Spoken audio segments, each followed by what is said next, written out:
ایک بار دیکھ لے ساری زندگی ان کے حسن و جمال کے جلووں میں گم ہو جاتا ہے۔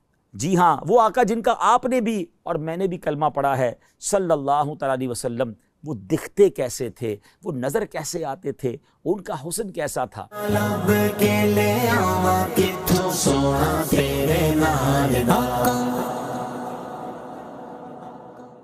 پیارے پیارے اسلامی بھائیوں اور مدنی چینل کے ناظرین، آپ نے آج تک بڑے حسین لوگوں کے تذکرے سنے ہوں گے یا انہیں دیکھا ہوگا۔ ہو سکتا ہے بڑے دنیا کے حسین مقامات بھی دیکھے ہوں اور ان کا تذکرہ سنا ہو، مگر آج آپ کچھ انوکھا، کچھ نرالا، کچھ بڑا ہی پیارا سننے جا رہے ہیں۔ امید ہے جیسے جیسے آپ سنتے جائیں گے دل کی مرجھائی کلیاں کھلتی چلی جائیں گی، انشاءاللہ شوق دیدار بڑھتا چلا جائے گا۔ جیسے جیسے سنتے جائیں گے کئیوں کی آنکھیں اشک بار ہوتی چلی جائیں گی۔ کس کا تذکرہ ہونا ہے؟ اس حسین کی بات ہونی ہے، اس حسن و جمال کے پیکر کا تذکرہ ہونا ہے کہ ان جیسا پیارا، ان جیسا سونا، ان جیسا حسین رب نے کوئی اور بنایا ہی نہیں ہے۔ جی ہاں، آج اس ہستی کا تذکرہ ہونا ہے جس جیسا سونا، پیارا اور حسین رب نے بنایا ہی نہیں ہے۔ وہ حسن و جمال کے پیکر ہیں، وہ شمس الضحیٰ ہیں، وہ بدر الدجا ہیں، وہ ایسے آقا ہیں جن کو کوئی ایک بار دیکھ لے ساری زندگی ان کے حسن و جمال کے جلووں میں گم ہو جاتا ہے۔ آج نبی پاک صاحب لولاک صلی اللہ تعالیٰ علیہ وسلم کا تذکرہ خیر ہونا ہے۔ نہ کوئی آپ جیسا تھا، نہ کوئی آپ جیسا ہے۔ اے میرے پیارے اسلامی بھائیوں، آج کس کی زبانی یہ تذکرہ ہوگا؟ کس نے دیکھا اور کہ دیکھ کر دیوانہ ہو گیا؟ میرے آقا علیہ الصلوۃ والسلام کا حسن وہ ہے کہ جب سیدنا حسان بن ثابت رضی اللہ تعالیٰ عنہ نے دیکھا تو بے ساختہ پکار اٹھے، وَأَحْسَنُ مِنْكَ لَمْ تَرَ قَطُّ عَيْنِي وَأَجْمَلُ مِنْكَ لَمْ تَلِدِ النِّسَاءُ خُلِقْتَ مُبَرَّأً مِنْ كُلِّ عَيْبٍ كَأَنَّكَ قَدْ خُلِقْتَ كَمَا تَشَاءُ۔ نبی پاک علیہ الصلوۃ والسلام کی ذات وہ ہے جب ان کے حسن و جمال میں گم ہو کر مولانا جامی رحمۃ اللہ تعالیٰ علیہ نے قلم اٹھایا تو کمال کیا۔ اور آپ لکھتے ہیں، ہر کس کے لبے لالے ترا دیدہ بدل گفت، حقا کے چے خوشکندہ عقیق یمنی را۔ وہ آقا ہیں کہ جب امام عشق و محبت اعلیٰ حضرت فاضل بریلوی رحمۃ اللہ تعالیٰ علیہ نے آپ کے چہرہ انور کے تصور میں گم ہوئے تو کیا لکھتے ہیں، خامہ قدرت کا حسن دستکاری واہ واہ، کیا ہی تصویر اپنے پیارے کی سنواری واہ واہ۔ کہیں لکھتے ہیں، کاف گے سوہا دہن یا ابرو آنکھیں عین صاد، کاف ہا یا عین صاد، ان کا ہے چہرہ نور کا۔ جب مولانا حسن رضا خان صاحب نبی پاک علیہ الصلوۃ والسلام کے جلووں میں گم ہوتے ہیں تو پھر کیا خوب لکھتے ہیں کہ ایسا تجھے خالق نے طرح دار بنایا، یوسف کو تیرا طالب دیدار بنایا، کونین بنائے گئے سرکار کی خاطر، کونین کی خاطر تمہیں سرکار بنایا۔ مفتی اعظم ہند مصطفیٰ رضا خان صاحب رحمۃ اللہ تعالی جب قلم اٹھاتے ہیں تو کیا لکھتے ہیں کہ خدا کی سلطنت کا دو جہاں میں کون دولا ہے، تم ہی تم ہو، تم ہی تم ہو، یہاں تم ہو، وہاں تم ہو۔ اور پھر میرے شیخ طریقت امیر اہل سنت بانی دعوت اسلامی مولانا محمد الیاس عطار قادری دامت برکاتہم العالیہ جب قلم اٹھاتے ہیں، آقا کے جلووں کا تصور جماتے ہیں تو پھر کیا لکھتے ہیں، تیرا خلق سب سے بالا، تیرا حسن سب سے اعلیٰ، فدا تجھ پہ سب زمانہ، مدنی مدینے والے۔ پیارے اسلامی بھائیوں، آج اس ہستی کا تذکرہ کرنا ہے جس کا سارا عالم پروانہ ہے۔ جبھی تو مفتی اعظم لکھتے ہیں نا، تو شم رسالت ہے عالم تیرا پروانہ، تو ماہ نبوت ہے اے جلوے جانانا، اے جلوہ جانانا، اے جلوہ جانانا۔ آئیے اس جلوہ جانانہ کا تذکرہ سنتے ہیں، اور کس کی زبانی؟ جی ہاں، اس ہستی کی کہ جس نے ایک بار دیدار کیا، پھر جن الفاظ کے ساتھ تعارف پیش کیا۔ آج بھی سیرت کی کتابوں میں گویا سنہرے حروف میں وہ الفاظ لکھے جاتے ہیں، پڑھے جاتے ہیں۔ اگر آج واقعی آپ جاننا چاہتے ہیں کہ وہ آقا، جی ہاں، وہ آقا جن کا آپ نے بھی اور میں نے بھی کلمہ پڑھا ہے صلی اللہ تعالیٰ علیہ وسلم، وہ دکھتے کیسے تھے، وہ نظر کیسے آتے تھے، ان کا حسن کیسا تھا، تو آئیے اب تیار ہو جائیے، تصور میں گم ہو جائیے۔ پیکر حسن و جمال، رسول بے مثال، بی بی آمنہ کے لال صلی اللہ علیہ وسلم کا رخ زیبا کیسا تھا؟ سنتے ہیں سیدتنا ام معبد رضی اللہ تعالی عنہا کی زبانی۔ ہجرت کا سفر ہے، نبی پاک علیہ الصلوۃ والسلام سیدنا ابو بکر صدیق رضی اللہ تعالیٰ عنہ کے ساتھ سفر پر رواں دواں ہیں۔ راستے میں وادی قدید کا مقام آتا ہے، ایک ضعیف خاتون ہے جو اپنے خیموں میں بیٹھا کرتی ہیں، آنے جانے والے مسافروں کو کچھ کھانے پینے کا سامان فروخت کیا کرتی ہیں۔ پیارے آقا علیہ الصلوۃ والسلام بھی اس خیمے پر پہنچتے ہیں، کچھ رقم دے کر کچھ کھانے پینے کا سامان خریدنا چاہتے ہیں، ان کے پاس کچھ نہ تھا، معذرت کر لی۔ نبی پاک علیہ الصلوۃ والسلام نے ان کے خیمے میں ایک بکری دیکھی جو بڑی لاغر تھی، اس کے تھن بھی سوکھے ہوئے تھے۔ میرے آقا علیہ الصلوۃ والسلام نے اجازت طلب کی کہ اگر آپ اجازت دیں تو اس بکری سے ہم کچھ دودھ نکال لیں۔ ام معبد یہ جانتے ہوئے کہ اس بکری نے دودھ نہیں دینا، پھر بھی اجازت دے دی۔ پیارے آقا علیہ الصلوۃ والسلام نے اپنے مبارک ہاتھ ان تھنوں پر لگائے۔ ہاتھ کس کے تھے؟ وہ تھن دودھ سے بھر گئے، اتنا دودھ نکلا کہ سب نے خوب دودھ پیا، بلکہ سارے برتن بھی دودھ سے بھر گئے۔ ام معبد رضی اللہ تعالیٰ عنہ یہ معجزہ دیکھ کر بڑی حیران ہوئیں۔ میرے آقا علیہ الصلوۃ والسلام تو اپنا دیدار کروا کے چلے گئے، مگر ان کے سبحان اللہ گھر والوں کو دیوانہ بنا گئے، اس گھرانے کو اپنا دیوانہ بنا گئے۔ ابھی وہ ایمان نہیں لائے تھے۔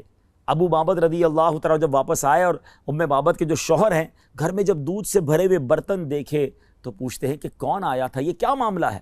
تو آپ فرماتی ہیں ایک مبارک آیا تھا۔ نبی پاک کا نام بھی ابھی انہیں نہیں پتا تھا، نام بھی نہیں پوچھا تھا، تو نام کہا، ایک مبارک ہستی تھی، ایک مبارک شخصیت تھے۔ کہا یہ تو بتاؤ وہ دکھتے کیسے تھے، ذرا بتاؤ تو صحیح وہ کیسے تھے۔ اے پیارے اسلامی بھائیوں، مدنی چینل کے ناظرین، اب سنیے میرے آقا کیسے دکھتے تھے، نبی پاک کا حسن و جمال کیسا تھا۔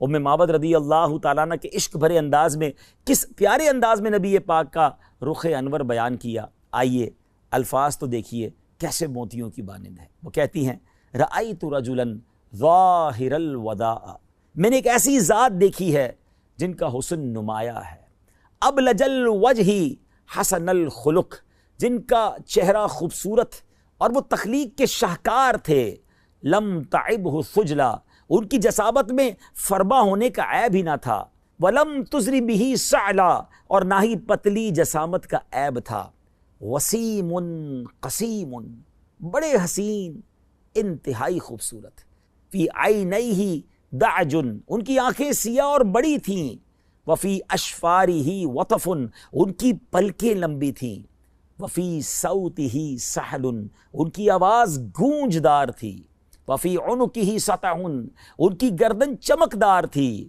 وفی لحیتہ کثاثا، اور جبکہ ان کی داڑھی مبارک گھنی تھی، ازج اقرن، دونوں ابرو باریک اور ملے ہوئے تھے، ان صمت فعلیہ الوقار، جب وہ خاموش ہوتے تو پروقار ہوتے، وان تکلم سما وعلاہ البہا، جب گفتگو فرماتے تو چہرہ پر نور اور بارونق ہو جاتا، اجمل الناس وابہاہم من بعید، جب انہیں دور سے دیکھا جاتا تو تمام لوگوں میں سب سے زیادہ حسین نظر آتے اور باروب نظر آتے، وَأَحْسَنَهُ وَأَحْلَاهُ مِنْ قریب، اور جب قریب سے دیکھا جائے تو اس سے بھی زیادہ خوبصورت اور حسین دکھائی دیتے، حلو المنطق، نہایت ہی شیریں گفتار تھے، فضل لا نظر ولا حضر، جامع کلام کرنے والے اور فضول کلام سے پاک، کأن منطقہ خرزات نظم یتحدرن، زبان مبارک سے ادا ہونے والے کلمات گویا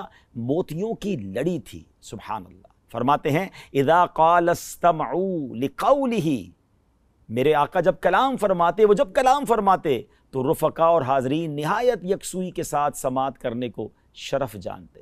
وَإِذَا أَمَرَ تَبَادَرُوا إِلَىٰ أَمْرِهِ، جب وہ مبارک ہستی کوئی حکم صادر فرماتے تو رفقا ہر حکم کی تابع داری اور وفاشاری کی مثال قائم کر دیتے، محفوظ محشود، سب ان کے خادم تھے، سب کے لیے قابل احترام، لا عابس ولا مفند، نہ وہ ترش رو تھے اور نہ ہی ان کے کسی بھی حکم کی خلاف ورزی کی جاتی تھی۔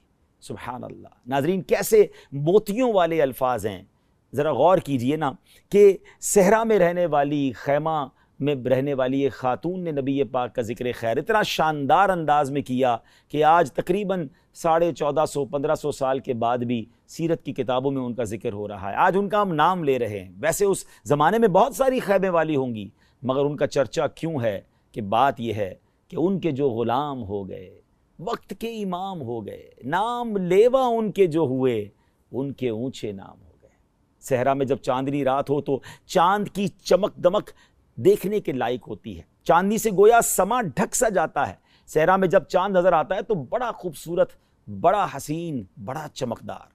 ایک بار سیدنا حضرت جابر بن سمرہ رضی اللہ تعالیٰ عنہ فرماتے ہیں کہ حدیث پاک کا خلاصہ ہے کہ چاندنی رات تھی اور میں نے 14ویں رات کے چاند کو دیکھا، اور پھر نبی پاک علیہ الصلوۃ والسلام بھی جلوہ فرماتے میں نے آقا کا بھی دیدار کیا۔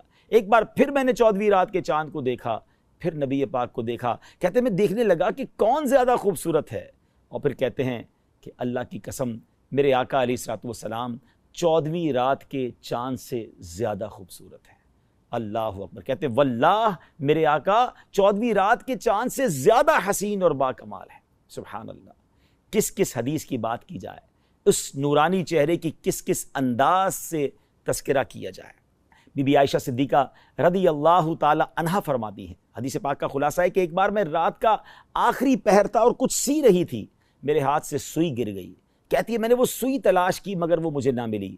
اتنے میں میرے آقا صاحب معراج، نور والے آقا صلی اللہ تعالی علیہ وسلم اپنا نور والا چہرہ چمکاتے ہوئے میرے گھر تشریف لائے۔ میرے آقا تو کمرے میں کیا آئے، پورا گھر ہی جگمگا اٹھا، بقعہ نور بن گیا۔ کتنی روشنی ہوئی کہ کہتی ہے ان مبارک نورانی شعاؤں کی برکت سے میں نے اپنی گم شدہ سوئی کو تلاش کر لیا۔